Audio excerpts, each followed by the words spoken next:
সিলেটে কি হচ্ছে বিশ্বকাপ উপলক্ষে আর মাত্র কয়েক ঘন্টার ব্যবধান। শাহান পাপন, বিশ্বকাপে সিলেটও কাঁপছে। আমি এখন রয়েছি সিলেট নগরের জিন্দাবাজার।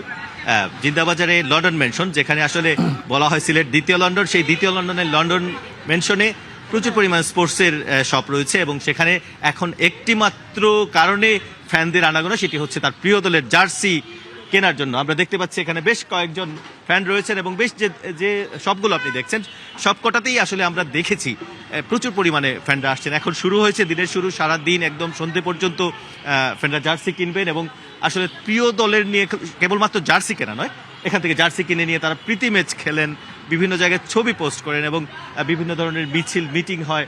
অর্থাৎ এই বিশ্বকাপের যে ভাইবটা, সেই ভাইবের সাথে একদম সিলেটের এই প্রজন্ম কিন্তু দুলছে। আমরা দেখি কারা জার্সি কিনছেন, তাদের সাথে একটু কথা বলি। আচ্ছা ভাই, আপনি কি জার্সি দেখছেন, কোন দলের সাপোর্ট করছেন? না, আমার পছন্দের দল হচ্ছে ক্রোয়েশিয়া। আমি ক্রোয়েশিয়া একটু ব্যতিক্রম। হ্যাঁ, ব্যতিক্রম। আমি ক্রোয়েশিয়ার জার্সিটা কেনার চেষ্টা করছি, দেখি পাই কিনা। এখনো পাই নাই, দেখি পাচ্ছি কিনা। সিলেটে কিন্তু ব্যতিক্রম দিয়ে শুরু হলো। আপনি ব্রাজিলের জার্সি পরে আছেন, কি প্রত্যাশা করছেন? প্রত্যাশা তো অবশ্যই হবে ইনশাল্লাহ। 6 নেইমার কি এবার চোটে পড়বে, অভিনয় করবে, সে একটা কথা বলা হয়। এটা আপনার পুরো ভুল কথা। নেইমার যদি অপপ্রচার নেইমার যদি আপনার অভিনয় করে 2014 ওয়ার্ল্ড কাপে, তার মেরুনটা বাংলা না হলে আপনার মেসি বিগত দিন খেলা দেখছেন 22 ওয়ার্ল্ড কাপে, সে হলো অভিনয়ের রাজা। আর আপনার আর্জেন্টিনা যেন আপনার 3টা বিশ্বকাপ নিছে, এটা তো দুম বুকাস, এটা অবৈধ বিশ্বকাপ। শুরু হয়ে গেছে রোমাঞ্চক কথার মারপেচ এবং আসলে প্রিয় দলকে বড় করে অন্য দলকে আসলে কিছুটা বিপদে ফেলার। একদম জার্সি বিক্রি করছেন ভাইয়া, কেমন বিক্রি হচ্ছে জার্সি এই ওয়ার্ল্ড কাপের সময়? আলহামদুলিল্লাহ ভালো হচ্ছে। আর্জেন্টিনাও চলতেছে, ব্রাজিলও চলতেছে, ক্রোয়েশিয়া চলতেছে, এরপরে স্পেনও চলে, বিভিন্ন চলতেছে, বুঝছেন? সবই মোটামুটি সবই দোকানদাররা মনে হয় ভালো চলছে। খুদে মেসিকে আমরা পেয়ে গেছি। তোমার প্রিয় খেলোয়াড় কে? মেসি।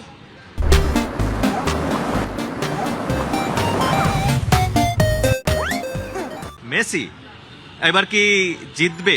ইনশাআল্লাহ জিতবো। আর কার দলের খেলা ভালোবাসো? ব্রাজিলকে। আর্জেন্টিনা এবং ব্রাজিল দুটোই? একদম চমৎকার একটি কথা বললো সে। আর্জেন্টিনা ব্রাজিল দুটো দলকে পছন্দ করে। আপনি কোন দলকে সাপোর্ট করেন? আমি বলতে বিশ্বকাপ খেলা যখন আসে তখনও তো দেখা যায় যে এই ব্রাজিল আর আর্জেন্টিনা, এই যে দুই দলের প্রতিযোগিতা, এটা সারা বাংলাদেশের মাঝে একটা দুই ভাগে বিভক্ত হয়ে গেছে। এখন আমিও আর্জেন্টিনার পক্ষে। আপনি আর্জেন্টিনার পক্ষে? বিশ্বকাপ জিততে পারবে এবারও জিততে পারবে আমাদের আশা। ঠিক আছে, একটু দেখে নেই তারা কি জার্সি কিনছেন। ভাই, আপনি কোন দলের জার্সি কিনলেন? আমি ব্রাজিলের জার্সি কিনেছিলাম। এখন ব্রাজিলের জার্সিতে দেখবো নেইমার লিখে দিয়েছে নেমার। নামটা ভুল হয়ে গেছে, কিন্তু খেলায় তো ভুল করবে না ব্রাজিল? খেলায় তো ভুল করবে ব্রাজিল, কারণ আমি আর্জেন্টিনা সাপোর্টার আর গেঞ্জিটা আমার পার্টনার। ঠিক আছে, মামা হচ্ছে আর্জেন্টিনা, ভাগ্নে হচ্ছে ব্রাজিল, এই জন্য তাহলে কোনো আপদ হবে না নিশ্চয়ই। জি। তো সবকিছু মিলিয়ে সিলেটে কিন্তু আসলে কেবল খেলার উন্মাদনা নয়, আসলে কথার মারপেচ এবং গল্প এবং চায়ের আসর সব জায়গাতে কিন্তু ব্রাজিল আর্জেন্টিনার যে মূল লড়াই সেটি কিন্তু হচ্ছে এবং আসলে নানা রকমের দর্শক আছে। আপনি আসলে